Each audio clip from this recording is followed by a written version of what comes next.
that means, but I'm assuming something good. I'm assuming something good. I mean, like you kind of deserve. Oh, Hold on. Can you hear me now? Can you hear me now? Can you hear me now? Good God. Can you hear me now? Okay. All right. Hello. Hello. Oh, that's super loud. That's so loud. Okay, girl, stop it. Okay. Anyways, let's get started. I asked what this reading was going to be about, and that's what I heard. Rapid progress. Dreams are coming true, which, I mean, that's a good thing, right? I would say that's a good thing. I would absolutely say that's a good thing. It's good for your dreams to come true. It's good for you to be able to work towards the very thing that you want.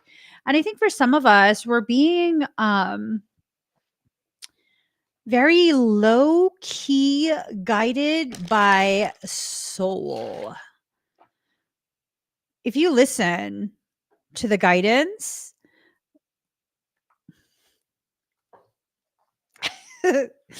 I think really good things are about to happen. I think really, really good things are about to happen. And it's just a matter of you, facilitating, like making it happen for yourself. And I think part of how you make it happen is by listening to the instructions of soul. We got to listen. We definitely have to listen. All right. Okay, we're ready. We are ready. Ready. So ready. Now let's put this in the front. All right. Let's do this. Oh. Oh. I like this. I don't know why I did that with my hands, but it is what it is. Um, I like this. I do. I do. Let me look at the rest. All right. So, banishment. You need to throw out the mindset. You need to throw out that doubt, that fear, that thing that you keep doing that's blocking you and blocking you and blocking you, right? Um I don't know, and it could be something very subtle, very very subtle. Um I'm getting a lot of blips of information. When I say it could be subtle, like it could be something along the lines of just the way you assume people are receiving you, right? This assumption. Um, oh, I was talking with someone at the gym today, and it started off with a third person telling me like, "Hey, maybe you should tell so and so what you think because you're like, you know everything, right?" Sorry, sorry. Yes, I could tell that that was a snide remark. That's okay. And then so the second person was like, yeah, so this happens, and I wake up at whatever time every morning, and I was like, ooh. First I was like, you have sleep apnea. And then I was like, ooh, you should look up the witching hour. And the guy says, like, "Oh, I have." And I was like, "See, so then you already know. You already know." And it's a thing of I don't like to tell people in real life what I do for work. I don't like to tell them really much of anything about me. Um, but for some reason, this young person, we were kind of like, I had him come closer because then I began whispering. And I was like, "Yeah, no, I'm totally a medical intuitive and a psychic for work." And he's like, "Oh, that's pretty cool." I was like, "Yeah, but don't tell anybody." And he goes, "That's actually really cool." And I was telling him, like, I think you're like, um, etherogenetics level. I think you're a sorcerer. I think you're born with elevated abilities, and it's pretty cool. You should cultivate that. And then I stopped the conversation and went back to working out because I was like, okay, I'm totally going to weird this guy out. I'm totally going to weird him out. At which point later in the workout, he's like, he comes up to me again and he's like, okay, yeah, I'm sorry. I just can't stop thinking about what you said. Like, so what exactly does that mean? I was like, well, it's not like you're a witch or anything like that. You're a sorcerer, meaning you're born this way. And you just need to go through a process of triggering the remembrance of the gifts that you have. He's like, really? And I was like, yeah. Part of the work that I do is I help people identify their higher sensory um, perception, their elevated gifts, elevated abilities. He's like, "Oh," and I was like, "Yeah, I know. It sounds super weird. It sounds super weird. I totally get if you get weirded out." He's like, "No, it's pretty cool." And I was like, "Yeah, but most people, if I tell them that that's what I do for work, they get really weirded out." And he's like, "Well, people who don't understand aren't open, and maybe they would think it's weird, but people who get it don't think it's weird." And I get it. And I was like, exactly. Exactly. So it's this thing of me already preparing myself to be received as weird when in actuality, the very person that I'm being asked these questions by, they were already open to the subject matter, not super wide open, but open. So I'm wondering if that's what you're doing to yourself, where you are blocking your progression because you already have an assumption of how you'll be received without actually understanding the gravity of you and your effect on your environment. Like, what is it? What is your effect? Are you aware? Or do you think that you don't have any effect? I think you have a very specific type of effect on your environment. I think you have a very, very specific effect. And this rapid progression that's needing to take place, that's trying to take place, it requires you to banish that old way of being where you're quick to be your biggest hater, like you um hate on yourself. You know what I'm saying? Yeah, that needs to be laid to rest. That needs to be laid to rest, the death card. um those cycles of you not really not really understanding or willing or being willing to accept your true nature, those they're not serving you anymore. Playing small is not serving you, but at the same time you're not being encouraged or told by soul to be out there screaming from the mountaintops, right? Like, just allow things to naturally progress. Just let it progress. Let it unfold. If I'd heard that convo in the gym, I'd walk right up to I actually another person was talking to me in the gym. This was maybe last year, last summer, I don't remember when. And it was an older lady and she was talking to me about some of the things that's happening with her. And one of the other gym goers, they had their headphones on But something tells me they turned off their music and they were listening to what I was saying, and I could tell they got really seriously weirded out because I was talking about morphogenetic recodement, scalar wave repatterning with this older lady, um, and how I do like medical intuitive work. And she was telling me about all sorts of different things. And I could tell this person got really weirded out. As a matter of fact, they stopped going to the gym. They stopped going to that gym. And I think it had to do with me, to be honest. I feel like I feel like they were very weirded out by me, which is fine. That's fine. When you recognize that people are not ready for your presence, you let them react, respond in whatever way they want to, as long as it's not outright disrespectful to you. Some people who aren't ready will be weirded out, but they'll be very curious and they'll kind of hover around you for a little bit, trying to figure out what you're about, who you are, and why they're drawn to you.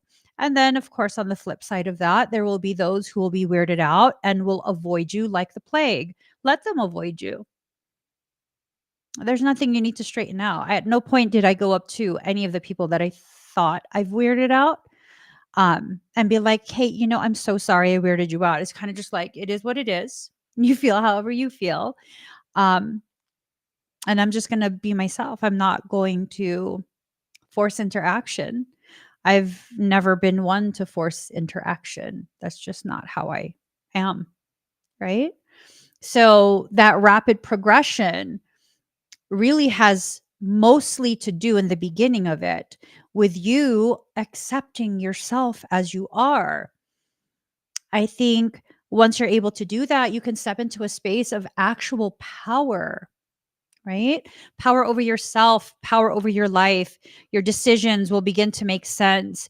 You'll begin to understand why things had to go the way they did, whether it was missed opportunities or the ways in which you are seeing your soul is pushing you towards a specific event, the way you see your soul is creating these opportunities, these connections, all of those things, right? You got to be careful about being upside down in the way you see yourself. Lady, goddess, feminine, but it's in reverse. It's the part of you that has the capacity to create. That part is being challenged tremendously. Challenged to do what? I don't know, but it's being challenged.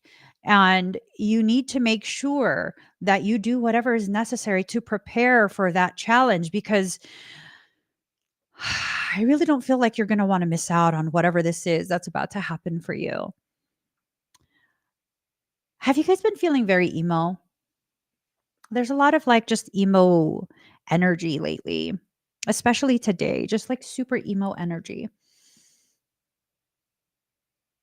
And I'm wondering if for some, that emo energy is causing you to feel um, very much not like yourself, very unsure, very uncertain, very just assuming the worst about yourself, assuming that you're seen in the worst light possible. Hmm. Hmm. I don't know. I don't know. So, rebirth. Um, the sense that I get is that like questionable feeling that you've been having about yourself. It's part of a rebirthing that's happening. This uncertainty, this feeling like you don't know who you are. I think it's a part of the rebirthing. I think it's a part of how your ethos, your mindset, the way you see the world and function in it, the way that's being shifted. It's being initiated by your soul. Not only is it being allowed to happen, it's being put into the manifestation template. Why? to create alchemical change. You're not allowed to return back to the way you were before this change was initiated by your soul. Ooh.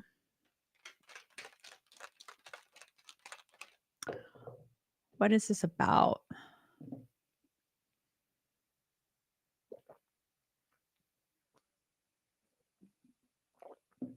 I think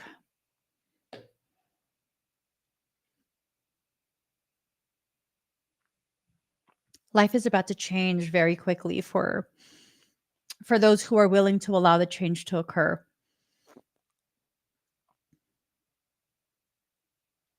This really carries with it the feel, the energy of tremendous dreams being allowed to come to fruition, like major dreams, major plans. Hmm. Hmm. Let's see what's happening. Aha. These things right here. Mm. Mm-mm-mm-mm-mm. Okay. Have faith in your dreams, but it's in reverse. So it's like you're willing to see and do for everyone but yourself, right? You are willing to do and see for everyone else but yourself. That is, let's see, surrender to the divine, but it's in reverse. So this lack of willingness to see and do for yourself, you're using this as a preoccupation, a justified excuse to refuse to surrender to divinity. Ooh, shots fired. Shots fired. Soul is like pew pew pew, shots fired. Um, well, soul is calling whoever out directly. So you have this justifiable reasoning, which is actually a glorified excuse as to why you're not focusing on yourself, as to why you have to focus on other people. And I know that that's what you're doing because look, a time to give rather than take. Ooh, calling you out. Oh, mm-mm-mm, mm-mm-mm. Look at how eyes are closed.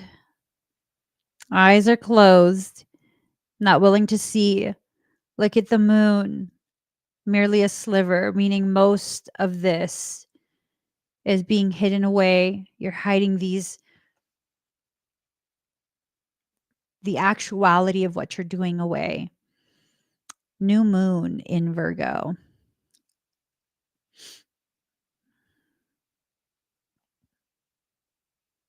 A very methodical way of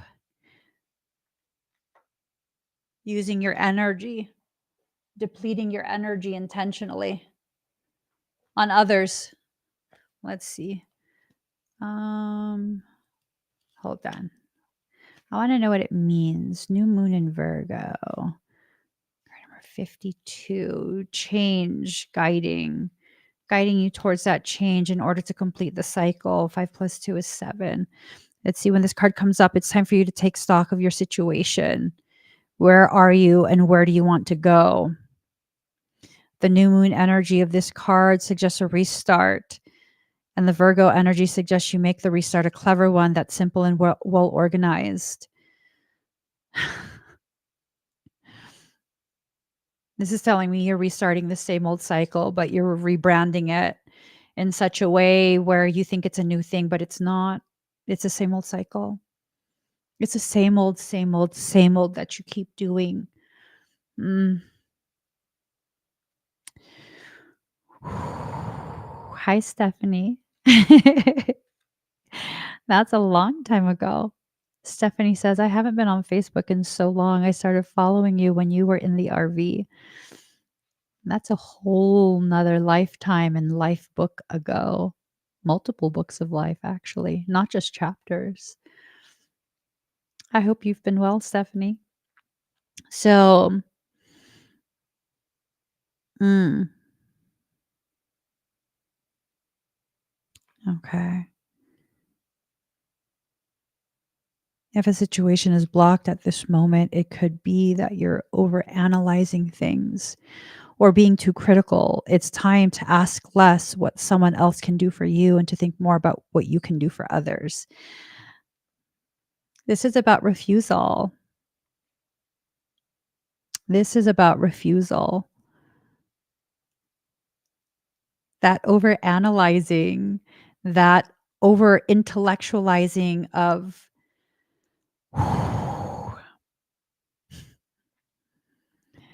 you're intellectualizing the excuses that are being created in order to prevent this very rapid progression. It's intense. It's intense. Stephanie says, yeah. And I remember to this day you speaking about how we are trees, all the trees in the forest, but your message now is hitting. I always loved your messages and they stick with me for some reason. Oh, that's so sweet.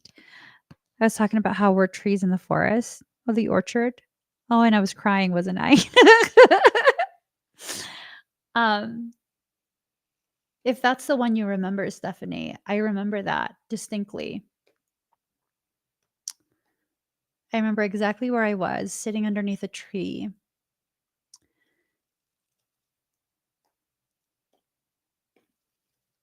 I remember it exactly. And I was talking about how I had acquired ridiculous amounts of knowledge over the years, being so hyperfixated on learning and simply taking all of that information and hoarding it, never sharing. Because I was so afraid of how people would receive the knowledge that I have and the ways in which I share it. And so I hoarded all of that information, tremendous amounts, lifetimes worth of information, never sharing it, not a single time to a single person. And that those fruits of my tree of knowledge had become so ripe, they'd fallen off the tree and were on the ground rotting. And it was at that point that I began to cry because it was like, God, I wasted so much. Because the amount of information that I had forgotten in those years would rival the amount of information people would acquire in an entire lifetime. And I was so upset with myself and I was so disappointed until Michael pointed out mm, that inside that rotting fruit, what I had labeled, categorized as rotting fruit, were the seeds, and that all the fruit on the ground, what I thought was rotting, was actually in the process of decaying in order to enrich the ground that those seeds would be planted in. And that was the first time I realized the work that I do. I wasn't just hanging out on Facebook. I was actually in the process of planting an orchard. Mm. Mm.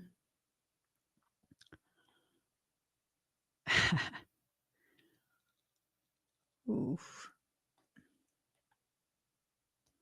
It's crazy. It's crazy. That rapid progression, and we're oblivious to it. I think your presence here today, Stephanie, is a gift unto my heart. Because I remember I was saying earlier how we don't see ourselves in the full gravity of what we're doing, right? We don't see ourselves in the full gravity. Sometimes we do things just being ourselves and we don't understand why we're doing it, but we just do. And then we gain understanding. And as we gain understanding, sometimes we don't recognize what we're doing, the profound things we're doing with this ripening understanding of ourselves. We are supporting the rapid progression. Stephanie, you've been gone for quite some time. I've been gone too. I'm very happy to share with you. Not only did I build an orchard on Facebook, I've also built one on YouTube and on TikTok. And not only did I organically build those without intending, I also did something separate. I'm the founder of a university. Mm, mm.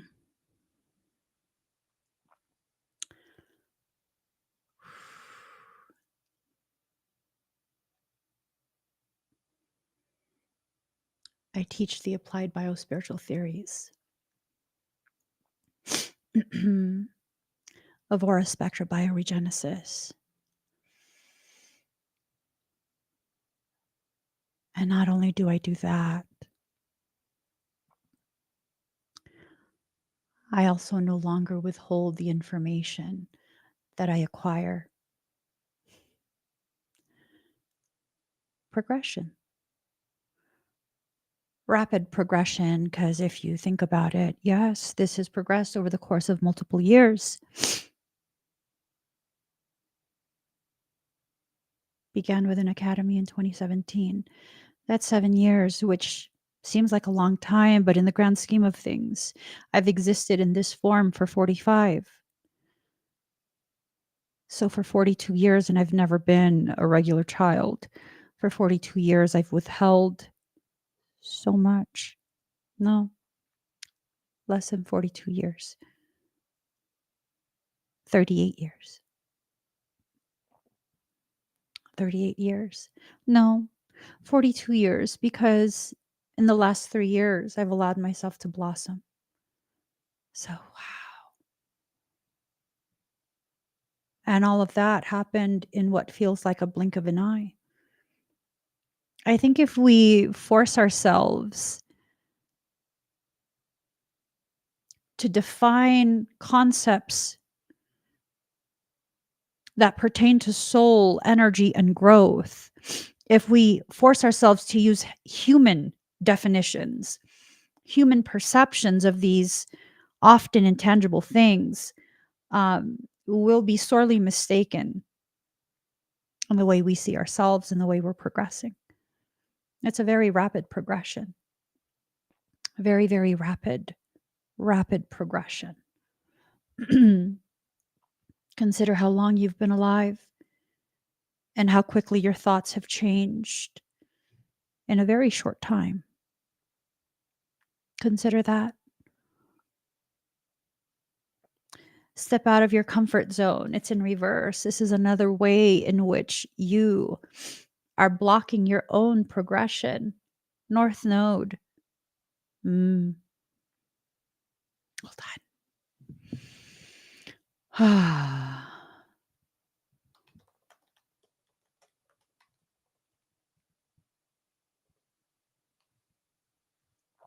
Okay. It represents a person's destiny, spiritual purpose, and the direction they're called to explore and become. It can also be associated with karma and what a person may have learned in past lives.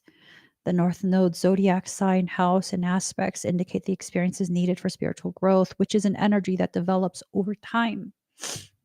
So it's been developing. It's been developing. This is the direction that each of us are being called to explore and ultimately become. And currently, it's probably an unknown. So you're upside down in your perception of what you are becoming, what you're being asked to do by soul. You've gotten far too comfortable staying in the spaces that are really existing as caricatures of specific aspects of you while completely denying and disowning the other parts. I know exactly what that's like. I do. I do. That's a very difficult space to exist in. Why? Because you become so disillusioned with who you are. You become very skewed in what you believe is your purpose. I intellectualize a lot of the different things that I was doing while I was on strictly Facebook years ago. And I look at it now with a neutral set of eyes. And I convinced myself that the caricature of a martyr, the martyrdom, that was my purpose and my character and what I was destined to be. I think not. I think not. I no longer identify as a martyr, nor am I willing to be martyred. As a matter of fact, I'm at a place in my life where I will fight the fuck back. You can try it if you want. I'm not going to tell you not to try it to the malignant people. You can try it if you want, but you will fucking learn in whatever way I choose to teach you that I am not one to be fucked with lightly. It doesn't make me angry. It makes me aware. It makes me aware. And sometimes when you communicate in a very passionate manner, because you're finally, for the first time in your life, understanding the gravity of you and that you should be approached with a certain level, a minimal level of respect, dignity, consideration.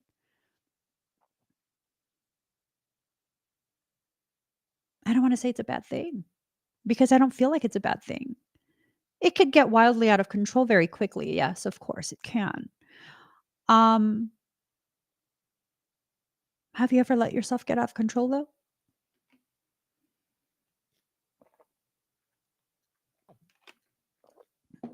Or are you like me, dying slowly every day due to the degree of control you exercise over yourself, to the point where you cripple yourself and you throw away, reject opportunities that were cultivated just for you by God?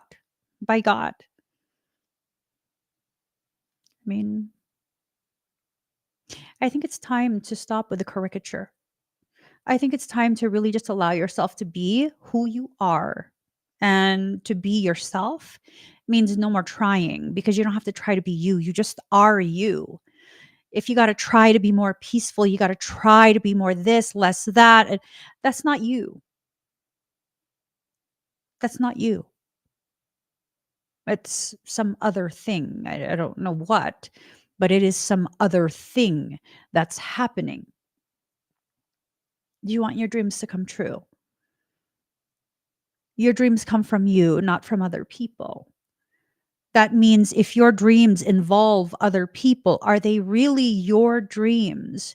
Or are these ideas that you have either borrowed from others or ideas that people have pushed upon you? Ideas about your career path, about the person that you are, how to hold yourself, how to conduct yourself, um, where you should be, what you should be. Excuse me. The timeline and time frame you're working with. I mean, that's all so exhausting. It's just so exhausting. I don't even, yeah, I wouldn't partake in that. I would just be like, yeah, you're disappointed too fucking bad. Too bad. If I'm not disappointed with how things are going, um, then there's nothing wrong. If I am disappointed, it doesn't necessarily mean there's something wrong, but it does mean there's something I need to observe. Where is this feeling coming from? Is it my own, or is it rooted in the soils of someone else's expectations of who I'm supposed to be in their eyes, what I'm supposed to do in their eyes, and where I'm supposed to be in their eyes? This rapid progress that's about to take place, I think a large part of it, and the reason it's going to be so rapid, is because you're finally going to begin shedding other people's opinions about you. Damn. Ooh wee. Ooh wee. Things are happening in a way that you can't quite quantify yet. Things are happening in a way that makes you feel uncertain. Like, did I hear that right? Am I doing that right? Did I misunderstand soul? I don't think you misunderstood. I think you're struggling to accept. Yes, I very much think that. I think you are struggling to accept the gravity, the true nature and purpose of you. That's okay. You'll get through that. You'll get through that. And your soul will bring the appropriate people into your life to help you begin to understand who and what you are in the process of accepting you are, because you're already that. This thing, this version of you that you are making it a goal to become, to grow into. I'm in the process of becoming. No, boo, that's also a lie. You've always been this. And the process you're in is about shedding all the layers of gossamer fabric placed over your eyes. This thought that you can see clearly just because the fabric used to blindfold you is sheer. There's no reason for you to have even gossamer over your eyes. It's time for you to see unobstructed the truth of who you are, how you are. And if you don't like who you are and how you are, first, you need to ask yourself, is this your opinion of yourself, or is this an opinion that is born of the filters used by other people when they view you? There's this individual, sometimes, without intending to, people think really loudly. Um, I don't like it. I don't. I don't like it. I don't like knowing what other people are thinking, especially when they don't realize that I can hear what they're thinking. And so there's this one person who I can tell they're getting irritated by me. And I can tell they're getting irritated by me because they want to fill a specific role. They want to be dominant in an unspoken way, unrecognized manner. They want to try and force me to have a specific view of them that I just don't have. They want so badly to be seen as a source of tremendous information. And I'm kind of just like, but you're not. I wouldn't say that to them, of course. I definitely wouldn't say that to them. Um, but I can see they're getting irritated because they can tell I'm not impressed.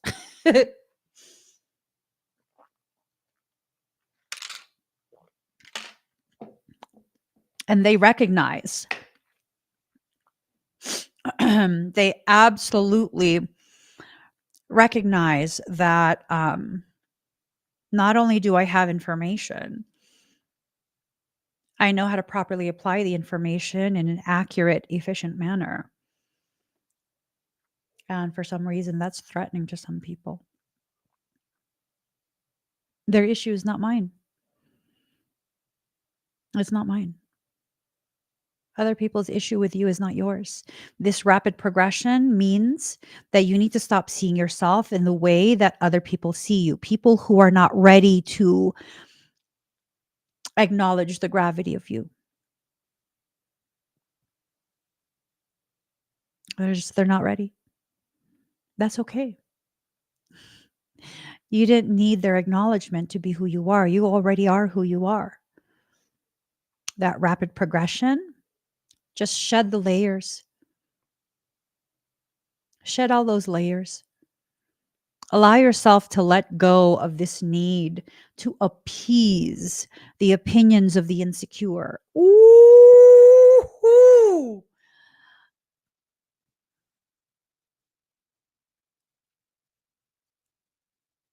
Let that just percolate in the brain. Let that tickle the gray matter as it soaks in. And maybe that's the problem that you have had for most of your existence. You have been trying to appease the insecurities of the insecure people. Ooh, hot diggity damn. Accurate. I know for me, accurate. Accurate.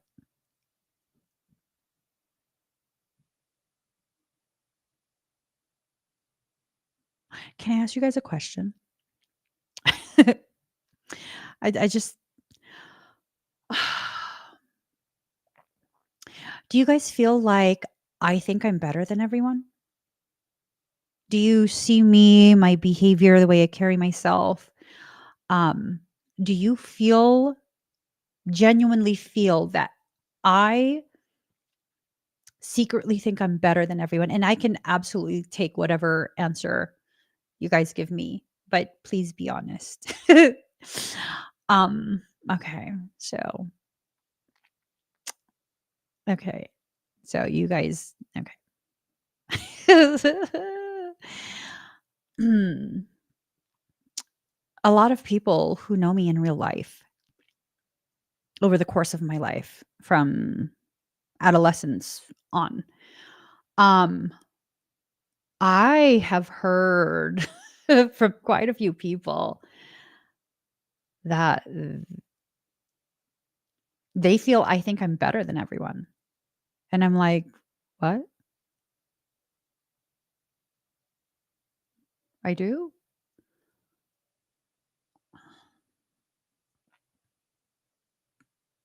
And that's like the biggest mind F ever because I'm like,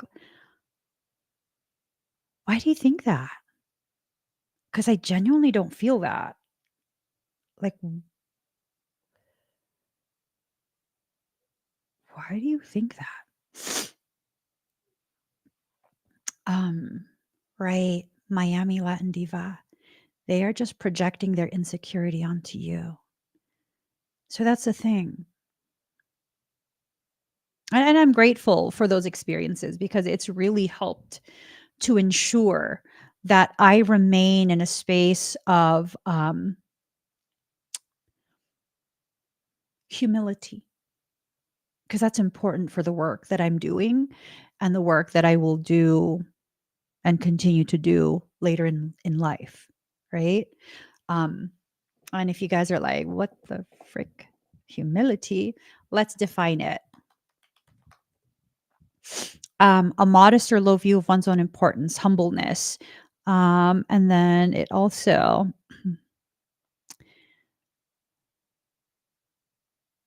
um, in a religious context, humility can mean a recognition of self in relation to a deity and subsequent submission to that deity as a member of that religion, right? Um,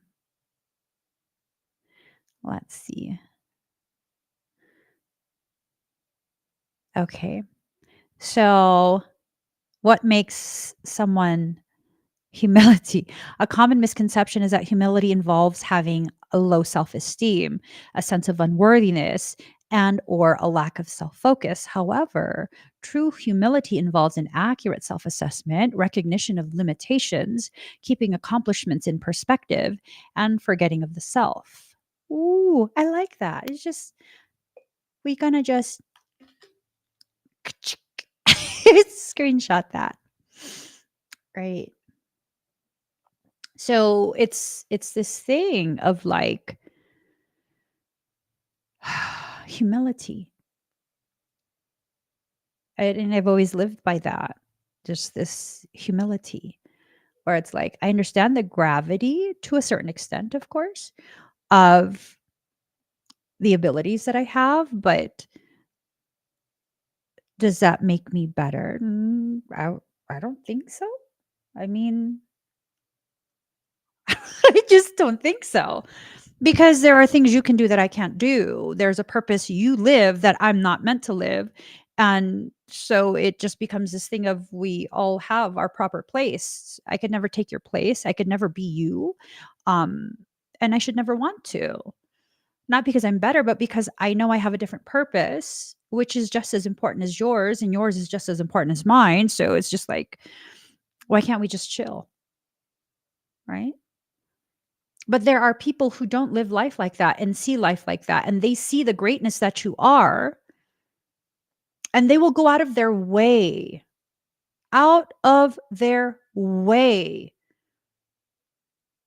to project onto you, maybe knowingly, maybe unknowingly, they will project onto you their insecurities. You can succeed, but only to the degree they give you permission to succeed. Anything beyond that, it's like a big no, no. Oh, no, no. Nay, nay. Absolutely not. Right?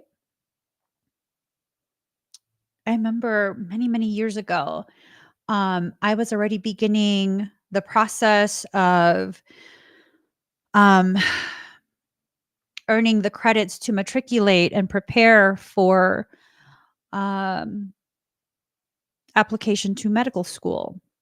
Just remember, I had this cockamamie idea that I was just gonna go ahead and be like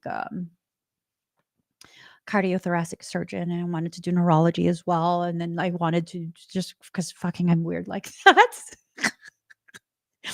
I wanted 2 specialties. What? It's doable. It is. It's doable. So I wanted to do that. I wanted to do cardiothoracic surgery, and then I wanted to do neurology with, if I was gonna be able to be a cardiothoracic surgeon, why not neurological surgery as well? And then, of course, I wanted to make sure I stayed on my toes, so I also wanted to do a part-time thing as an ERMD. So I was just like, yeah, no, totally, absolutely doable. And then there was this one person in my life at that time. Mind you, I was taking distance courses from University of Berkeley, UC Berkeley. And I had like a 99% or 100% in the classes. I was taking physics, um, chemistry, and I think biology or so. I don't know. I was taking like 3 or 4 classes, and I was getting like 100% in everything. And I'm just like, yeah, fuck yeah, it's so good. I love to learn. And then this person was just like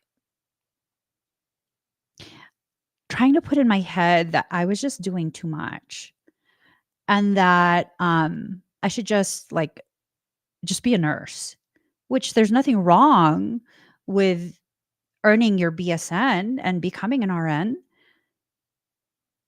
But if I have the capacity, the drive, and the desire to be a cardiothoracic surgeon, why would you dismiss that and tell me I'm doing too much?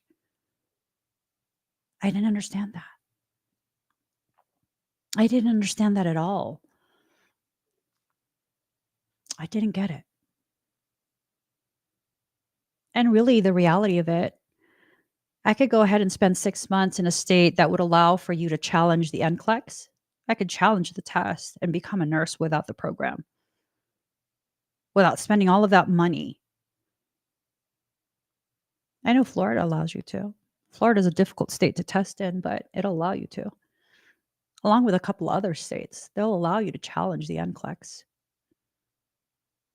You could be a nurse without having to do the nursing program.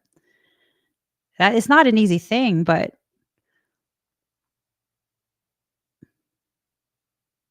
I know I could do it. I already have the basis of the information. I would need to prepare. I would need to study. It's not going to be easy. I don't want to diminish the amount of work and skill it takes to become a nurse. But I felt like that was something I could just do. Like why would you try and convince me to be less than what I'm aiming for? Because some people will only allow you to succeed to the degree they're comfortable with you succeeding, which is never beyond what they're capable of. And when you allow someone's issue to be your own, it's now your issue. This is a period where you're going to begin shedding all of this. You need to let those go. The reality is this: do I want to be a doctor? Not really. I mean, I would love the education. Don't get me wrong. That, oh, it makes my toes curl. Just thinking about all that information I would learn. Holy shit. Really, it makes my heart beat faster. Like, fuck yes. Yes. Do I want to be a licensed doctor bound by their rules and regulations governed by insurance companies? No. Ew. Please. I would lose my fucking license the first day of work. I would. I absolutely would. So instead, what I had to do was shed that preconceived notion of how my naturally emphasized proclivities would be expressed. I wasn't destined to become a doctor or a surgeon. I'm a medical intuitive. And I'm exactly where I am supposed to be, doing exactly what I need to do. It's okay.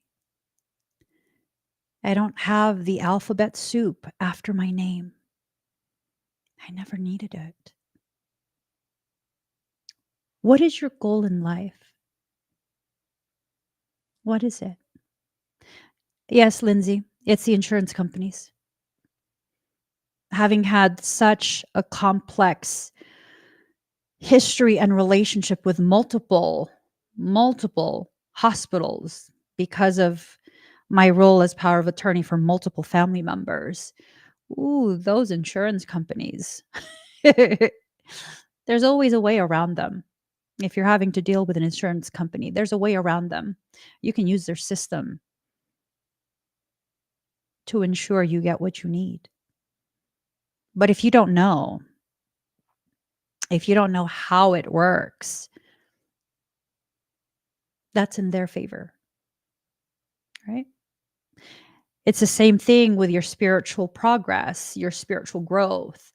If you don't know that you are in a process, if you don't know what you're working towards, this rapid progression is going to feel like the most destructive part of your life, the most destructive cycle you've ever been through. Yikes. And it feels so visceral, that pain being hurtled down a pathway that is foreign to you. I think you'd also make a great lawyer. I object. Yeah, no, my parents were like, this girl's either going to become a doctor or a lawyer because she loves to argue. I don't like to argue. I love to show you the error of your ways if you want to force me into something. But no, I'm just all of these different layers and levels of you that are being shed during this rapid progress in order to make your dreams come true. These layers, God, sometimes the pain of shedding is viscerally felt, physically felt, physically experienced. Oof. Oof. Hold on. Man, oh man. Um, let me just.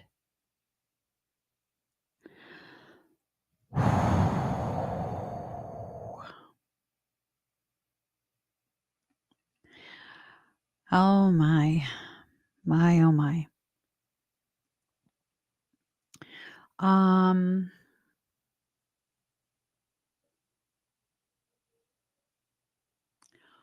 ooh, Lord, I don't want to show these. We're just gonna leave it alone. No, Michael. No, not today. Um, if you want to see the physical effects of the intensity of my own personal shedding process that I've gone through over the years, go to Facebook. Go click on my Emmy Evolving Business page, click on the profile picture and scroll through that, and you can see. You could see for yourself. I don't want to show it here. I don't want to show it here. Um,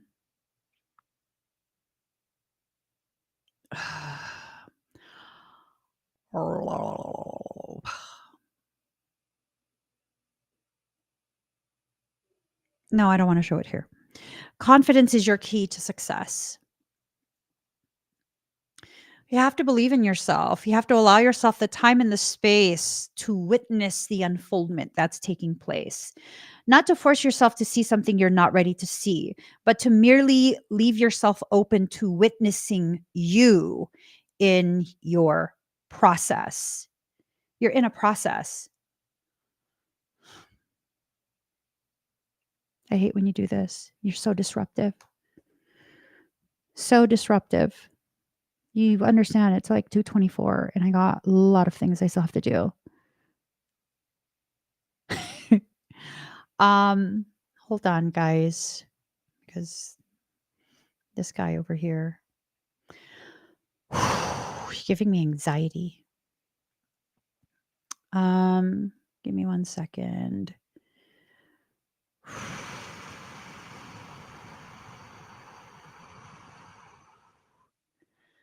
Is it even here in the profile pictures? Um, it's not even here. Okay, I'm not looking through Facebook. Okay. Like people can literally look through it themselves. Um, I'm irritating you. You're irritating me. It's good to know. We're like seeing eye to eye, Michaela. I don't have time for you right now. Believe in the impossible. Uh, believe in the impossible. Believe in the impossible. Believe in your ability. Believe in your capacity, right? Just believe. Believe.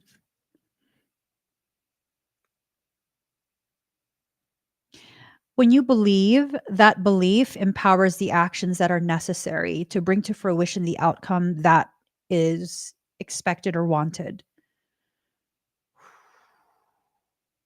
Ooh.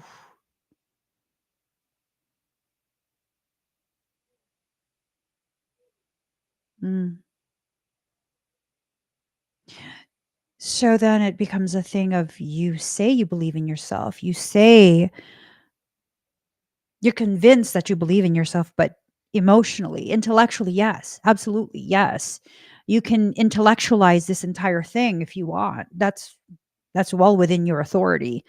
But what happens when you don't address the emotional aspects of you that struggle with accepting the actual gravity of who you are and why you exist? What happens with that? Mm. You open yourself to the potentialities that will help you to learn, meaning through adversity, through adversarial type interactions with kaka people. Kaka people. I've been through that many cycles, many times already. I am not interested in repeating any of that. So at this point, part of the way that I can ensure I don't repeat any of that is by simply allowing myself the time and the space to process and accept that I'm actually beyond the reach of those types of fears. That although that fear exists in me, it will never become a fear that is debilitating because it's not beside me. It's something that's well on its way to becoming a former part of me. It will never disappear, but it will not be a part of the current version of me that's being allowed to be expressed in my day to day life. That rapid progression, layer after layer after layer, must be removed. Your soul is trying to tell you this. It's trying to tell you that you're on a sacred journey and it's time to close the old chapter, but you're refusing to. I think for some of you, you're refusing to close that old chapter because you're afraid of who you are going to become without that fear, without that trauma, without that experience. You know, hmm, I had that fear as well for a period of time. I had that fear. Turns out I like who I am when the fear is gone.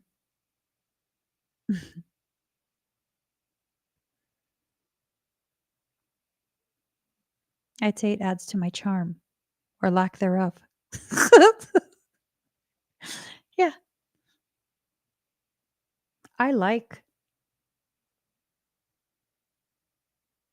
the freedom I have to be myself at this point, to just be, right? To just be.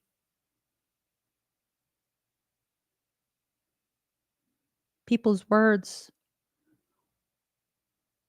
in one ear and out the other,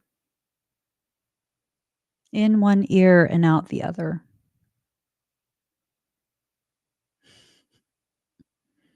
Don't matter to me. Is it because I think I'm better? No, it's because everyone's allowed to have their opinion, but your opinion, unless I share it about myself, it doesn't matter. It just doesn't. It doesn't matter. It's not something that I need to, ooh, it's not something that I need to have compassion for. I don't necessarily have to attack you because you have a differing opinion of me than I have of myself, but I don't need to have this distorted compassion where it's like in order for me to show you compassion because you don't understand me, um I'm going to have to pretend I agree with you. I'm going to have to play a character. Well, I mean, if you don't like me, you don't like me. That's okay. It's genuinely okay. You don't have to like me. But if you don't like me and you're going to be disrespectful to me, that's not okay and I will not tolerate that. You can, and I'm genuine in this, you could totally come up to me and be like, I mean, I don't like you. Okay. Why are you talking to me? That would be my response. Okay, but why bother talking to me? Why are you wasting your time with me? There's other things you can do. You needed me to know so badly that you don't like me. Okay, what now? Am I going to go out of my way to get you to like me? No, I'm who I am. And not everyone will understand that. And not everyone will appreciate or even like it. It's okay. Genuinely, it's okay. But why do you need me to know about you specifically? Because, I mean, really, you're not a part of my journey.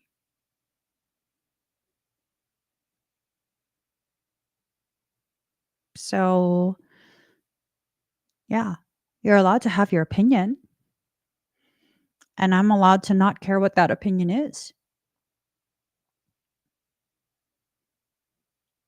That rapid progression that you guys are going through, that logic is part of that progression.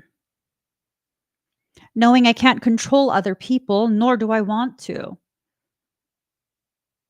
knowing that, there are certain things that people will say to me, and it is what it is.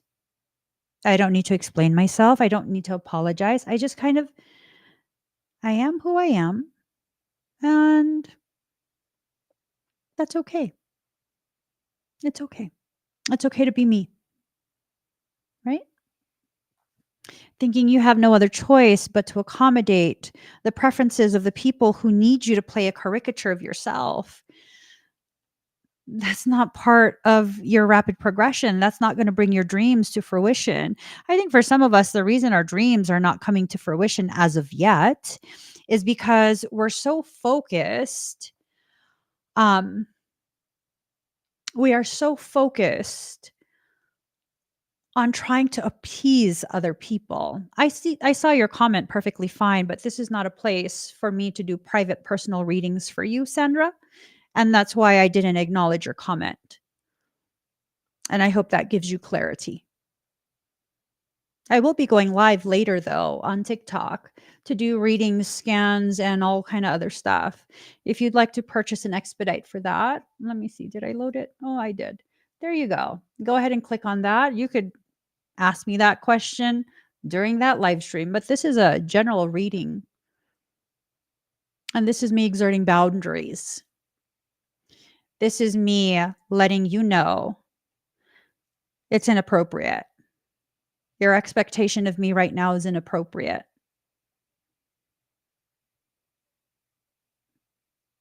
It's all about having boundaries. It's all about letting people be who they are while you give yourself permission to be who you are. It's okay. It's really okay. So, conscious connections, right? The environment that you're in, are you consciously connected to what you need to be connected to? I think for some of us, it will allow ourselves to connect to the most toxic things ever. Um, but then um, we won't allow ourselves to connect with healthy things, right? We won't allow ourselves to accept when healthy people are around us, when healthy people want to help. I mean, I've had that struggle for a long time. Um, Working through it, still, still working through it. And that's part of the progression. I think for some, you're going to see that it's like you have no problem interacting with the very people who want to use you, who want to maltreat you, who really don't care about you. They speak a good game. They do. But you know in your heart, they don't mean whatever lovely things that are coming out of their mouth. But when someone genuine comes along and they genuinely just want to help without holding anything over your head or any of that, you like wonder, like, oh my God, what do you want from me? They don't want anything from you. You know, they have no ulterior motive, that you can't accept that, right? Part of what needs to be shed in order for your dreams to come true is your fear of the very people who are to be a part of bringing to fruition that dream.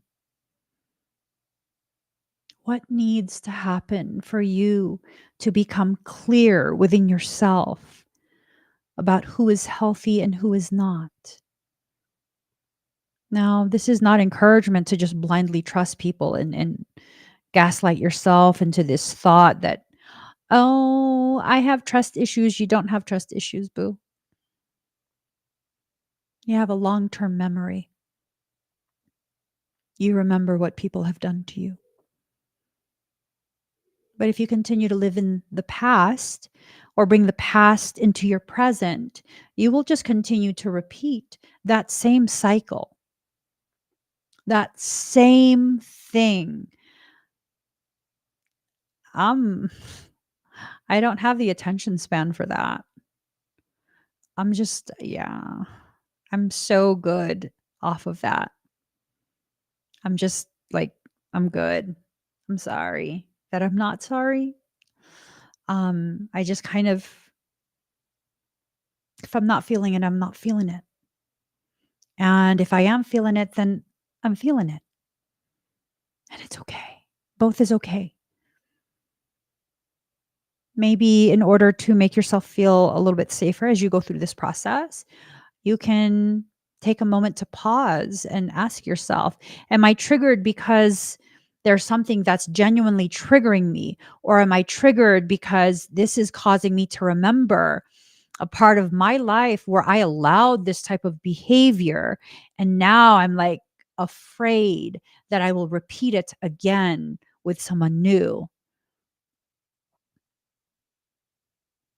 You were afraid of change. We're afraid of being changed. Please don't let this change me. And I'm over here like, God, please change me in the ways that I need to be changed by this experience. I welcome it.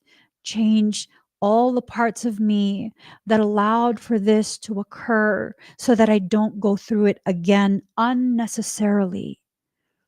Allow me to change and be molded into the truth of who and what I am and what I'm here to do. Change me in the most compassionate way possible, knowing that I have the authority to choose to experience that change in the most heinous of ways. Good God. And I have in the past. I don't want that anymore. I'm very quick to say that. I don't want that anymore. So I'm not going to allow myself to be changed like that anymore. I'm just going to be like, I'm good. I recognize that behavior. I see that flag you're waving. You. Right? I am going to address that. I'm not going to address that at all because no, bitch, no. Mm-mm. Moving on. And sometimes you have to just do life in that way. People will say, "Oh, you're so judgmental." Judgment is part of discernment. When you listen to all the armchair psychology on social media, you're gonna really mess up your perception of yourself.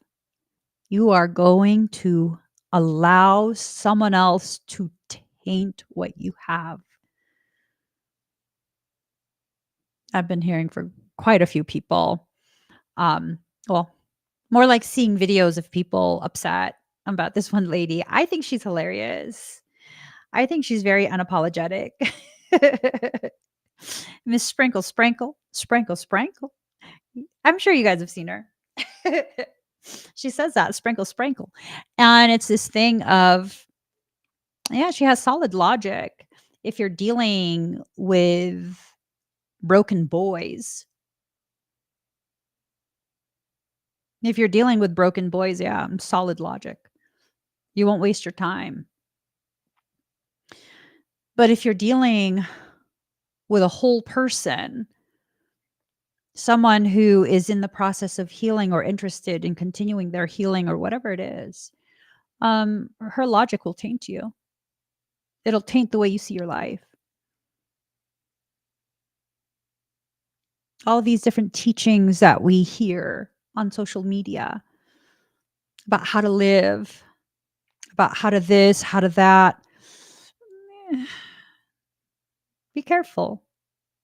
Be careful. Make sure you fully understand um, the logic that you're subscribing to, including my logic. My logic, it works beautifully for my life. Is your life like mine? I deal with a lot of demonic stuff. I'm a parasitic extractor. Yeah. A large bulk of my sessions in the evening are parasitic extractions. I deal with demonic shit left and right. The worst are fucking succubus. Jesus Christ. That just makes my ass clench. Like, fuck. It's a succubus. Dang it. I hate succubus. They make the people act really out of pocket. I'm just like, listen, don't try that shit with me, okay? I don't like to accept succubus sessions. Ooh, okay, you feel better? You got that on your chest? Yeah. I can breathe easier now. I got it off my chest. But that's the thing. That's the thing. Um, my logic works for me because of the life I live, the work that I do. I'm very cut and dry. I'm very cut and dry. You wanna fuck around, find out? All right, now you're finding out. Banned. I don't got time. Banned. That's it. We're done. If it's a miscommunication, I'm good at understanding that there's a miscommunication. When I assess that your character is the way it is, and I'm real good at assessing characters. I used to tell myself that I was tripping, but no, I'm really good at assessing character. Once I assess your character is not compatible with my own, you need to go.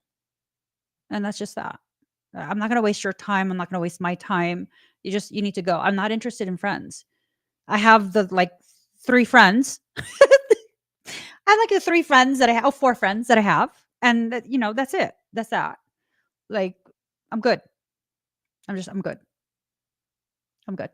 Have a good life. Um, Genuinely, have a good life. I hope you achieve everything and heal in the ways that you want to heal in my absence. Oh, I genuinely mean it. I genuinely mean that. When I tell someone that, I genuinely mean that. I want the best for you, and I will not check to see if you're getting the best. I will just hope for it and leave it at that. Why? Because all of my energy is now allocated towards making my dreams come true. Is that selfish? No. Why? Emmy, it's your dreams. How is that not selfish? Because my dreams benefit humanity. That's my personal dream.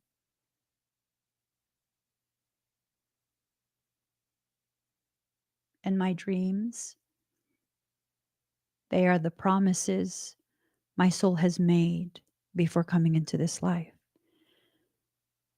And I am a person who goes out of their way to keep my promise. If I promise something, I will go out of my way to keep that promise. So now I have to go out of my way to keep the promises I made as a soul. My dreams will come true. They will come true because I will make sure they do. Look at how you've lived your life.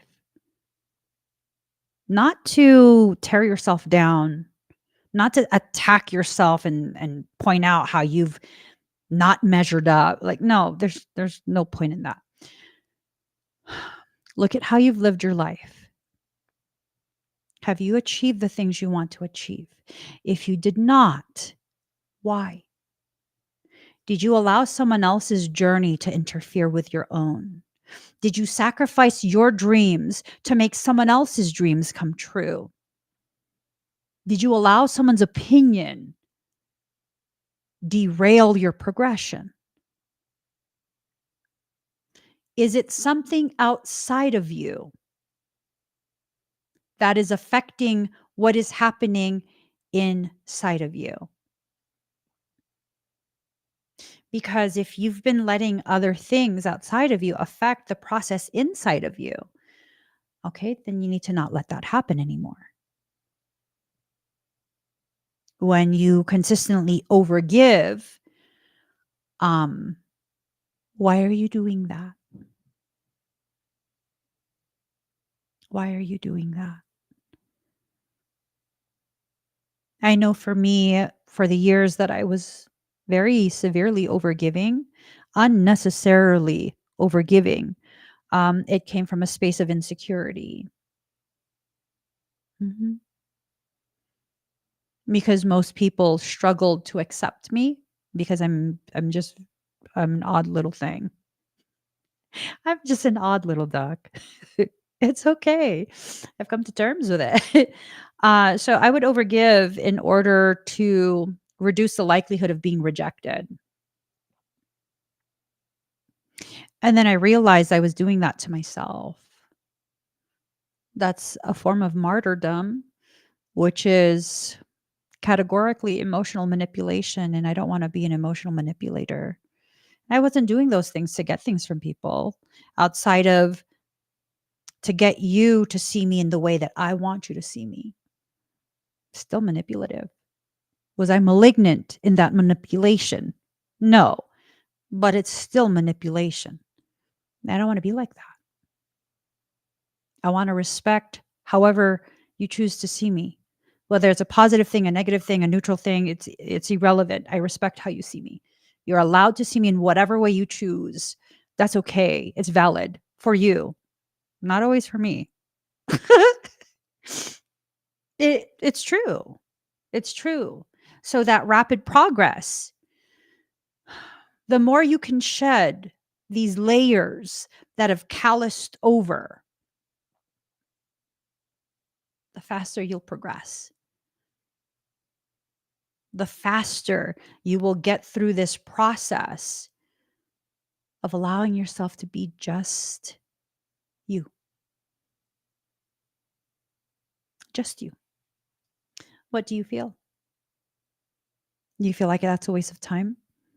Like, be honest. Do you feel like that process is a waste of time? Just tell me how to make my dreams come true. Okay, motherfucker, I just told you how. No, Emmy, I want to know how to manifest. You won't manifest shit as long as you continue that same process of overgiving, emotional manipulation, closing yourself off, rejecting the very connections that are necessary. What else you need me to tell you? What else you need me to tell you? I will lay it out exactly as you need to hear it. I don't sugarcoat anything. So what do you need to do? If you don't know, rewatch this video. It goes into depth, every little thing that your soul has pointed out. Get a notepad, write it down if you need to. Or simply just tell yourself, you know what? I'm done doing those old cycles. I'm going to start allowing myself to see life differently, to use my own eyes to see, not someone else's. And then you'll begin to see that what you want wants you too. You want a good life? You want a life free of conflict, free of stress? Yet you hold on to the very people who bring conflict and stress into your life. What are you telling your life? That you still want that. But I mean, no, I don't want drama, but I love them. Okay, you can love them silently from afar. You're not being asked to change the way you feel. You are being asked to change the way you exist and what you allow around you as you exist. Right? Right? Hmm. And I think what I said just shoved quite a few people into a space of shadow. It's needed. That space of shadow that you've entered into, you're being told focus on the light. Maybe you needed to enter into that space of shadow, this murky space that you're now currently feeling yourself in, because it's in that shadowy space that the full gravity of your light, even on a dim setting, that's where it can be properly experienced. People have asked me in the past, if there's a God, why does God allow demons to exist? Um, why does God allow darkness?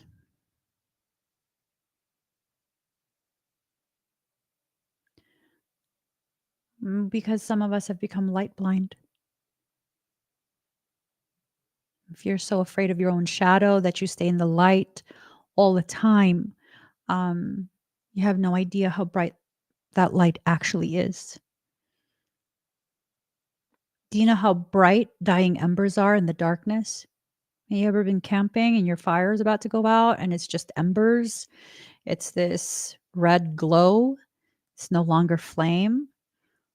It's pretty bright in the darkness, especially when the wind blows and it flares up a little bit. It's pretty bright. Pretty bright. And maybe that's what's happening. You're needing to understand you're much more powerful and have much more authority than you ever have allowed yourself to acknowledge. You need to allow yourself to step into that space of authority over your own life, over your decisions, and anyone who tries to convince you you do not have authority over yourself, who tries to convince you that their way is more appropriate than your own, that their way is right and your way is wrong for your life. Those people need to be shown the door. First, the door to the bathroom because they're full of shit, and then the door out of your home because no, absolutely not. No. You want to rapidly progress? You have to clear all the things from the pathway. Okay? Clear all the things from the pathway. I should not even be in your pathway, nor should I be in your pocket or your backpack or any of that. It should be you traveling your life, making your decisions, and everything that I say should be a reiteration of concepts, feelings, direction already provided by your own soul. Should never live your life with this mindset of, Emmy said, who gives a shit what Emmy said? Emmy don't got her shit together. Emmy be a hot ass mess most days. Emmy spends 3 fucking hours at the gym because she having fucking Emmy issues. I'm serious. I'm serious. Mhm. I'm no more put together than you are. I genuinely mean that. It's just I don't let the things that hit me knock me all the way down. I don't see it as like, oh my God, it's unfair. I'm like, bitch, what's that for? Okay. I'm paying attention. I'm paying attention, soul. Stop like throwing shit. you know, we're going to be fine. But is it enough to be fine? Because for me personally, I know how to be fine. I know how to be fine, even in the worst types of circumstance. I know how to be fine. I know how to be okay. I mean, is that enough at this point to just be okay? I don't think so. I think this is a part of our lives, not just for me, but our lives, where we are being encouraged and invited by soul to see more than what is okay, what is the bare minimum, what we are willing to settle for. I'm not willing to settle anymore. I'm not. I'm not willing to settle. I'm not willing to do life by numbers. you know, I logged on to Facebook, right? Because Michael was telling me some shit about um I don't know. A picture. He wanted me to find a picture and show you guys and I was like, "No, I'm not digging through nothing to find no nothing. If it's not here right at the start, I don't care. I'm not. No. Let me find it. The memories popped up for today. Um let's see. How do I find it? How do I find it? Okay, let's see. Hold on. How do I find it? Um, Menu. Oh, here. Um,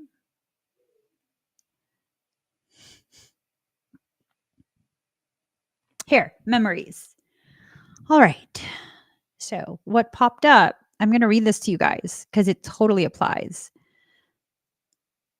Um, who are these people? Who are these people? Ooh, Bubble Bazooka. Where is it? Oh my gosh. I've had a hamster rave for my brain my whole life. Not me shopping for Pakistani chafing dishes at midnight. Antisocial me who would never willingly host a party or gathering of any kind. Chafing dishes, specifically from Pakistan. At midnight. Girl, what you need that for? I don't know. Where is it? Come on, show me. Show me. Gosh dang it. Gosh tootin' dang it. I don't know where it is anymore. It was the first thing that popped up. Ah, this is so annoying.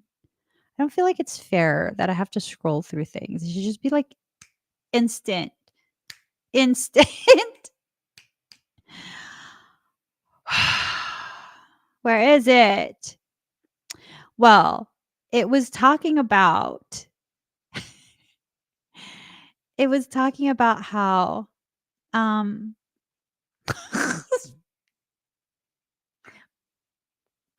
girl, what the hell you posting? Here's another post. Sometimes I get insecure because my big toe kind of looks like a circumcised penis wearing a face shield made of toenail, and I'm not sure how to feel about it. Embarrassed. That's the only appropriate way to feel. Embarrassed. Embarrassed. Feel embarrassed, girlfriend. Embarrassed. Wait, I don't even know what I'm looking for anymore. I give up. I give up. I give up. I give up. I don't yeah. I don't know where it is. But it was talking about, I vaguely remember. It was talking about how um I was looking at homes to purchase. Not that I have a budget to purchase it. It was the other year. It was talking about how, I totally have like a $3 million aesthetic on a $300,000 budget. Not bad, but I don't want to settle. I don't. So what does that mean? I'm gonna have to rent a house until I can afford the house that I want. Oh, what's the house that I want? I don't know, but it's gonna be custom. It's gonna be custom. Oil rubbed bronze. Catwalk.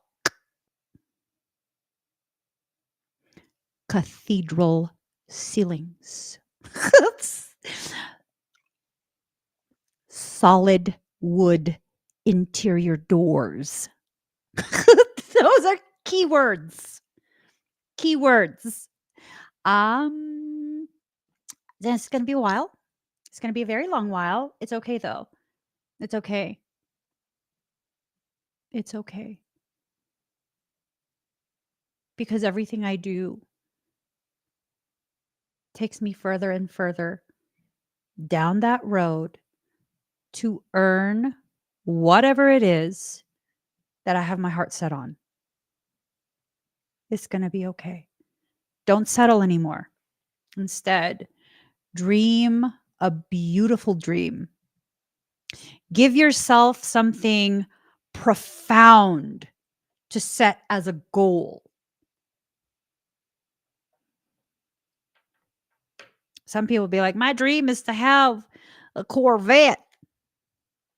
Where are you going to live? Where are you going to put that Corvette? Don't just stop there. I'm not saying don't dream for a Corvette. I'm saying, like, you gotta have that Corvette somewhere. Where are you going to live? What kind of job are you going to have to be able to support that Corvette? That ain't cheap. That ain't cheap. I've never owned one. But they don't look very cheap, especially if something breaks. I would assume that would be expensivo. Your dream. It's not just for one thing. Don't mistake your dream for a Christmas list.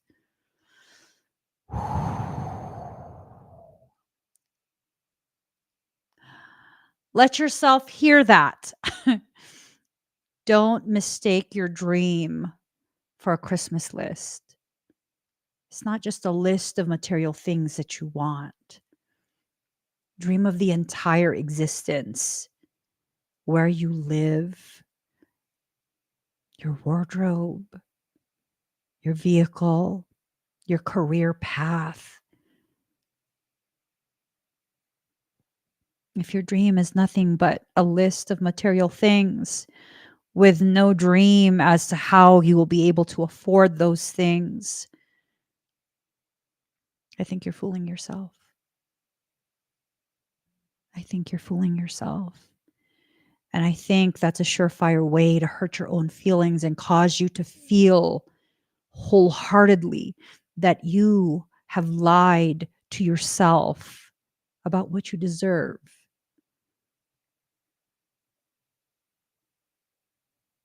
So, when you dream, see your entire existence. I see the aesthetics of myself and my home. I see the vehicle that I drive. Oh, let's get real here. I'm not going to be driving. That my husband will drive or we'll have a driver. um I also see the different potentialities of career paths laid before me, paths that I will pursue, all of them simultaneously. Why? Because I'm capable of it. So are you. You're capable of multiple streams of abundance. Get to it. Start dreaming the life that's worthy of you. Start allowing yourself to recognize what it is you need to do. Just make it happen. Okay. Thank you for joining, Stephanie. Let's see. One final card because I got to go and have my first meal of the day. And then after I scarf that down, I got to go ahead and get ready to live stream. Okay. Ooh.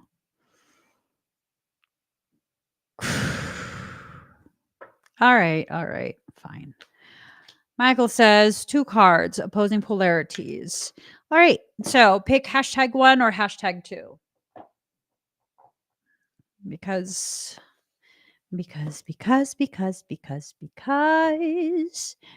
of the wonderful things he does. #1, #2. All right. Here goes. Oopsie. Ooh, card fell out on its own. We're going to do #2 first. #2 first. First. Okay. #dose. Oopsie. Hi, Kirby. Not Kirby's comment. This one. All right. #2. I'll do it first. Ooh. Just pack them. Okay. Let's see. What does this? Oh, energy is shifting the eyeballs. Do you guys feel that? Do you feel your eyeballs rocking?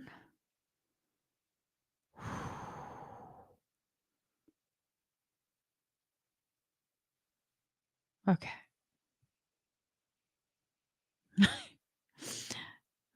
Eyeballs. They're still rocking.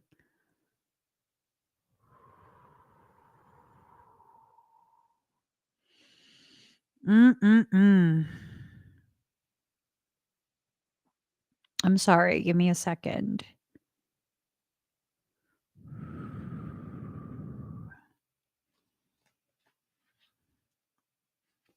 You guys want to see something while my eyeballs stop rocking? I gotta show you this. You're gonna like it. You're gonna like it. You're gonna like it a lot. If I could get this off.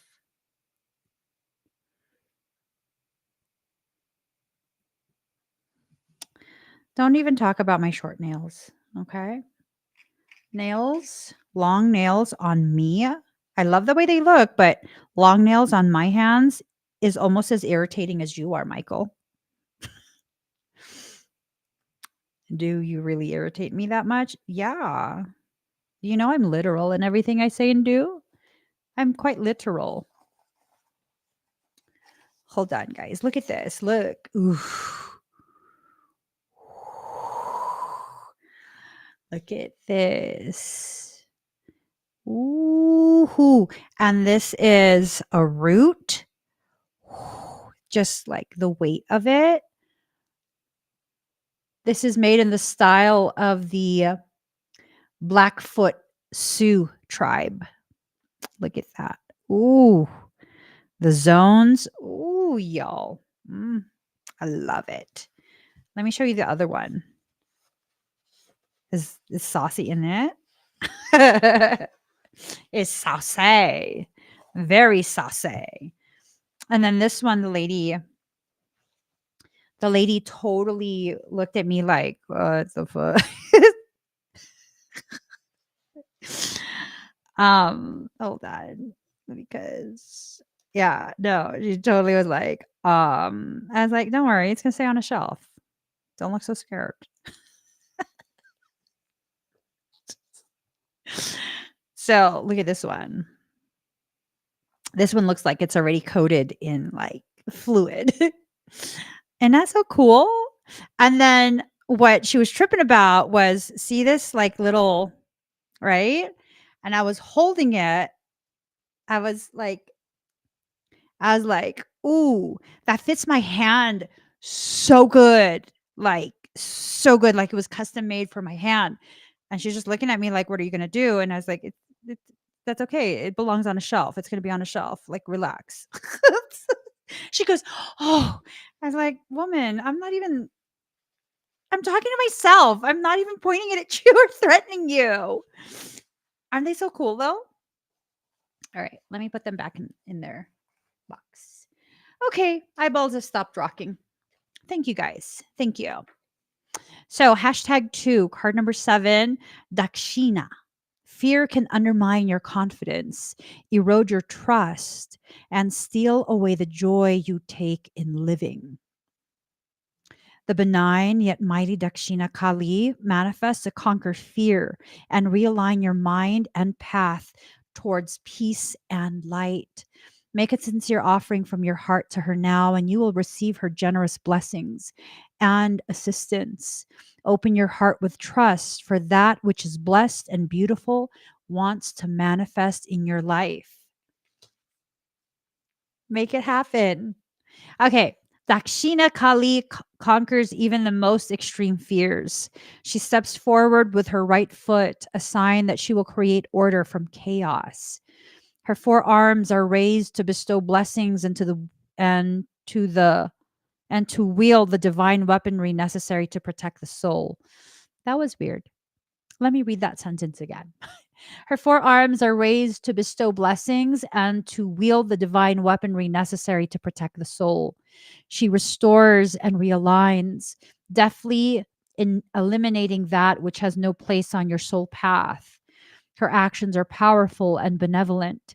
She appears fierce, yet is benign. Her oracle brings the message that your capacity to handle Oh, that a situation which may frighten or intimidate you is well within your capacity to handle. No matter how dramatic or intense a scenario may appear to be, it shall become little more than a passing memory and shall not have any negative bearing upon your future. As Dakshina Kalima is the portent of a fiery sunset, an ending to a truly frightening and difficult time. Yet this brings a new inner experience of courage, self trust, and a renewed, increasingly empowered personal relationship with the divine. She is the reminder of the dark night that allows for rest and regeneration before the light of sunrise awakens us into a new cycle of experience. She is with us through both dark and light. She arises in a reading to bring comfort and reassurance that you are allowed to receive wonderful blessings. If you've been enduring suffering, not only will she bring it to an end, she will ensure you gain something of tremendous value from the experience to help you avoid greater suffering in the future.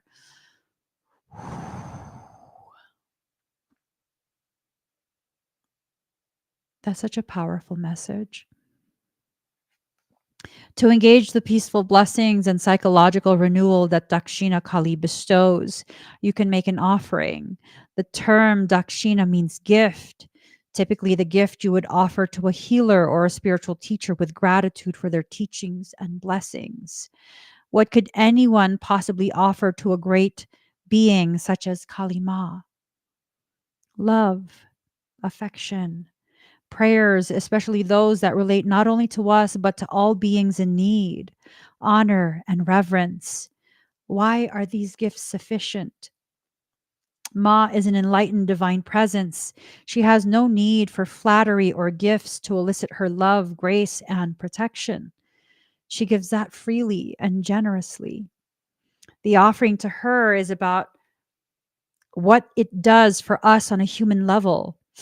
Making a genuine offering opens the heart and puts us in a position to truly receive. To demand from an entitled perspective, locked in ego or blocked in fear, does not open us to her. Even though she pours forth love and healing in great abundance, we are like concrete with the water of her love sliding over us, unable to permeate, restore, and nourish. We need to be like tilled soil, open and receptive, capable of taking in her grace. If you have wondered why it feels like your flesh has been ripped open, is that not what tilled soil is? So if you wonder why you've been laid bare, open and exposed, maybe it's to allow things in, beneficial things, rejuvenating, regenerative things. We need to be like tilled soil, open and receptive, capable of taking in her grace.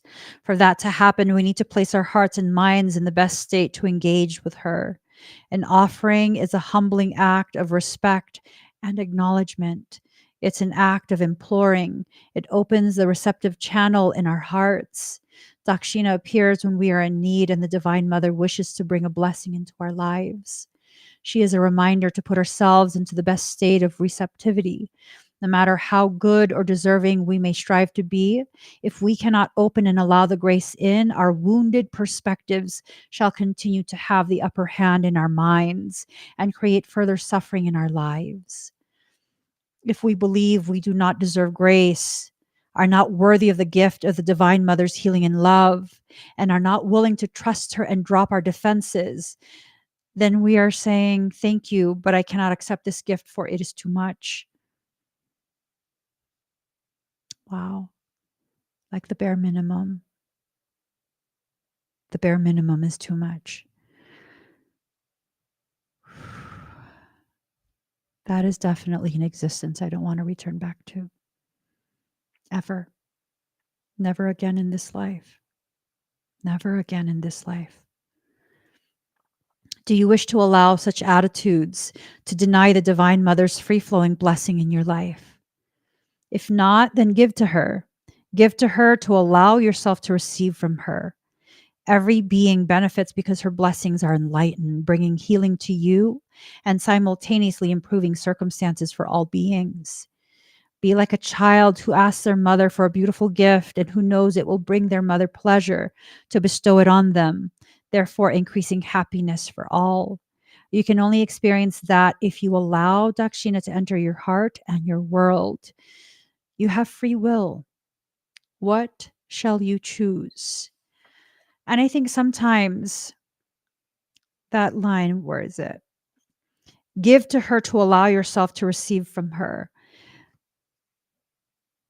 It's not necessarily that you have to give a gift, like a tangible gift, a present of some kind. Um, it could be an instruction from soul to simply give to her your worries, allow her to know what it is that is depleting your belief in yourself. What struggle are you going through? And sometimes by simply allowing someone who you trust to know there is a struggle, you open yourself to receiving the very assistance you are so desperately seeking and needing. No strings attached. And this is true for so many people in our community where it's a thing of never asking, never allowing anyone else to know what struggles you're facing until finally you reach a point where you understand life is happening the way it's happening to get you to open up so that you can finally see you are not alone in this journey. It is not just you alone with your suffering, with your misery, with any of that. That the only reason you're alone is because you don't allow someone else in. You can't do this with everyone. You can't. Unfortunately, there are those who exist um, to take advantage of your vulnerabilities. You have to be careful who you allow to experience these vulnerable times with. Be very careful, be very discerning. But there are those who are capable of assisting. If only you would allow them to know that assistance is needed. Yeah. And I think that brings us to card number 1. Here it is. All right. Ooh. Okay.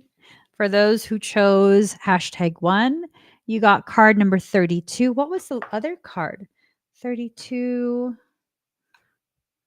And the other card was 7. Ooh. Completion. So for those who chose #2, you're completing the cycle. It's almost done. Follow through all the way through. For those who chose #2, you got card number 32, 3 being a solid foundation from which to receive guidance. You're being guided in how to change the circumstance that you're in. Look at her. Look at her. Okay, girlfriend. Okay. Tai Chi rising. Your energy field is growing stronger with more spiritual electricity pulsing through your being. Take time to nourish your nervous system as it adjusts and be gentle with yourself as you adjust to increasing levels of spiritual potency, which gives more impact to your words, actions, and thoughts. Having a big energy field does not necessarily mean that you have a high level of consciousness. But when you do have an exquisite awareness and a beautiful light, it's able to shine more brightly through a larger energy field. Whatever you have within you, a larger energy field will reveal it with greater gusto. You have a special light within you, and the elegance, beauty, and refinement of that light wishes to express itself more potently in the world of forms so that others may receive healing and refine their light too. You can help teach others about the power of gentleness, that force is not required, and that kindness can be the most healing and powerful balm of all. Um, hmm. I think this is in reference to you and all your different parts. not to someone outside of you. So if we read it in that way, you have a special light within you, and the elegance, beauty, and refinement of that light wishes to express itself more potently in the world of forms so that the other parts of you may receive healing and refine their light too. You can help teach the other parts of you about the power of gentleness, that force is not required, and that kindness can be the most healing and powerful balm of all. For this to happen more so now, your energy field is growing. It is like having a bigger light globe through which to shine your light so that it's more visible in order for your parts to come back home to you. As your energy field grows, your words and thoughts have more potency, like getting used to driving a car with a more powerful engine. Take your time and be careful as you realize the impact that your actions and thoughts will have in your world of forms now. So, the way you talk to yourself, the way you talk about the parts of you that you still have this unspoken disdain for, that needs to be adjusted.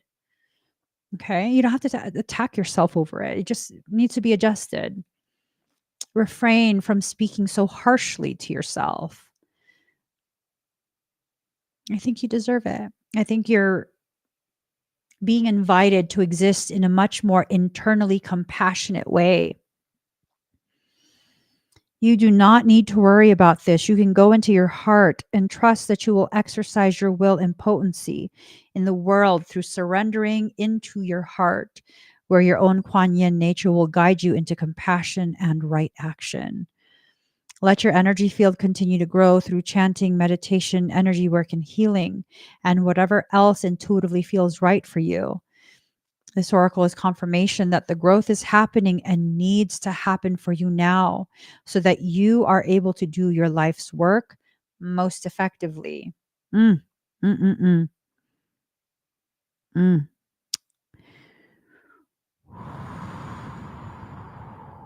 Wow. Ooh. Through my own free will, may my energy field grow to meet the needs of my soul light. May I be strong and merciful, powerful and wise in equal measure. May I be loving and potent with temperance and peaceful intention. Ooh, that right there. May you have that and more.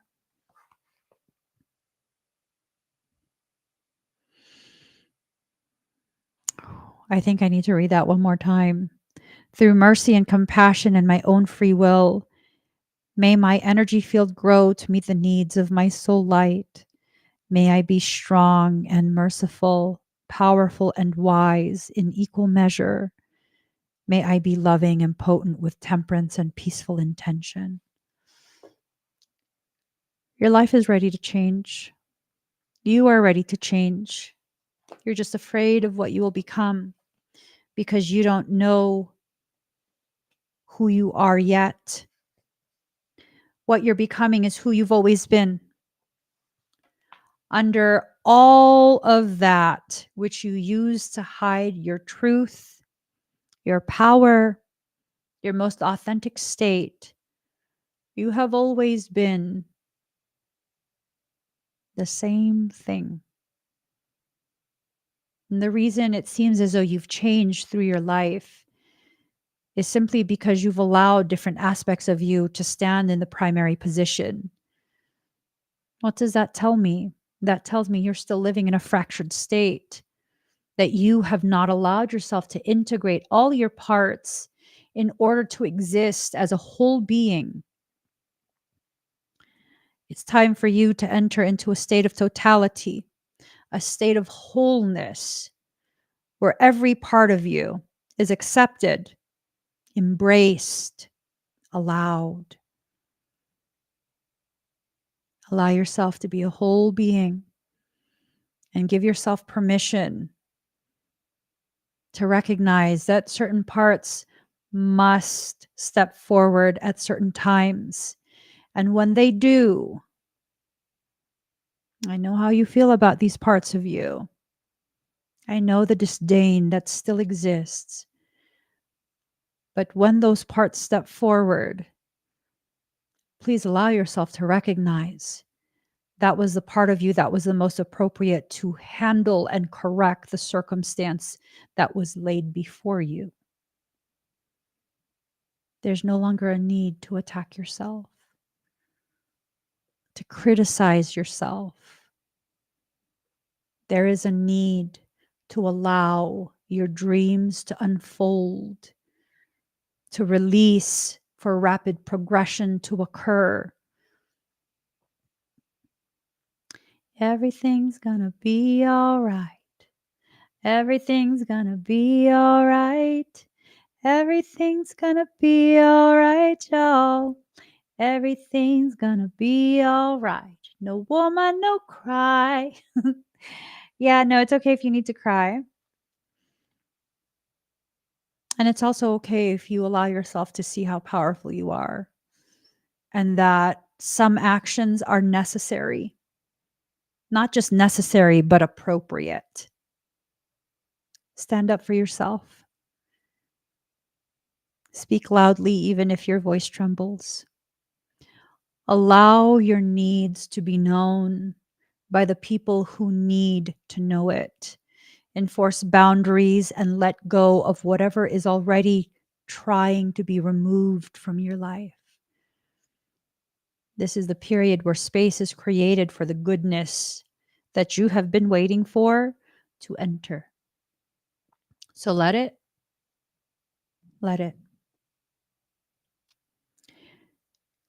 Do you know why I let people walk away? I don't fight them. I don't question them. I don't run after them, chase them, or any of that.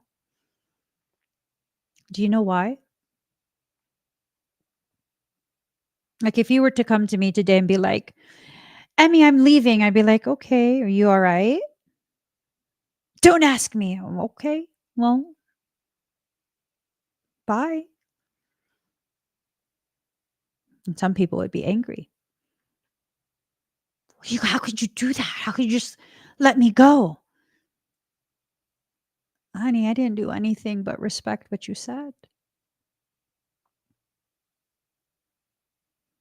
The type of love I offer does not confine, does not limit, does not disallow. It simply observes and respects whatever you decide for yourself. And I let people walk away when they choose to, because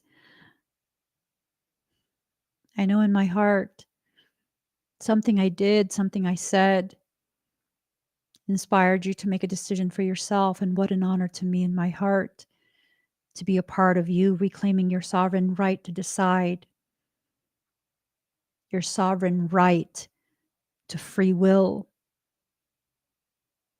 And I know you'll be okay, because I never needed you to be dependent on me. I simply wanted an opportunity to walk with you for as long as you allowed. And you've already done that. So thank you. Have an amazing life in my absence. Don't be scared of what you will lose, because you never actually lose anything. Why? Because you cannot own another soul. You cannot own a living thing. To take ownership is to diminish, to enslave, to force into a life of obligatory existence. That is not love. It's just not. So when someone walks away, have a beautiful life. I wish nothing but greatness for you. And even if our paths never cross again, I'm thankful for the ways in which you allowed me to be a part of you deciding something for yourself. Even if how you feel towards me is negative, that's okay. Because I do not own you. And I trust no voids will be allowed to exist within my life, that when you walk away, it's also a gift unto me. Why? Because it creates space for something that's more aligned and more healthy for me in where I'm at with my life. It's beneficial for both of us. Don't be scared of what you will lose because you never truly owned anything to begin with. Simply allow yourself to experience that which life knows is more properly aligned and much more appropriate for where you're at within your journey. Allow that to come forward. Okay? Allow that to be the very thing that allows you to move through life with no fear. None. What's there to be afraid of? Growth? Amplified happiness? Expanded peace?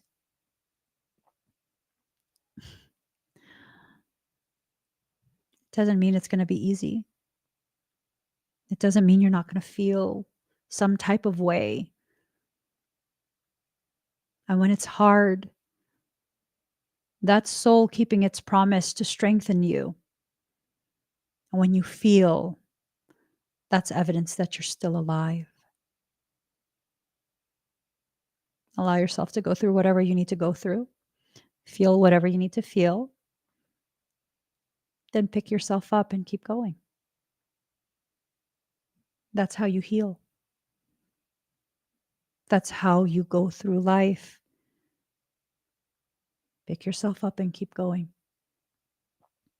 But first, allow yourself to feel. I got to get going, guys, because the hangry monster is about to come out.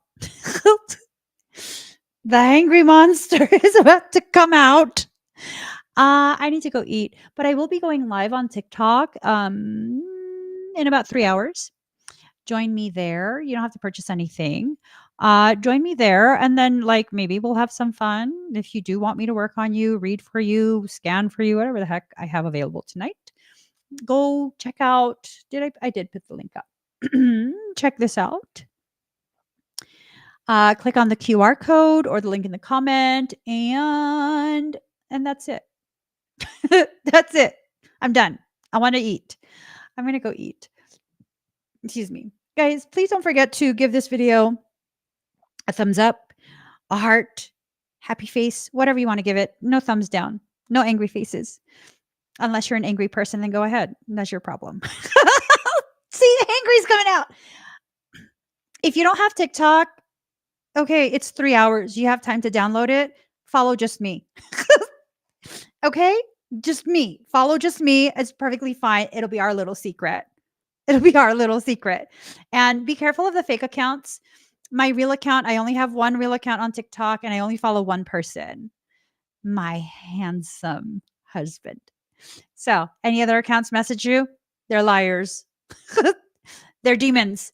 Let them know. Not today, Satan. And then report them. Okay? But don't report me. Report them. They're fake. There's, I don't know, I think like 20 or 30 accounts at this point. I don't even care at this point. Don't follow them though. Follow me. I'll see you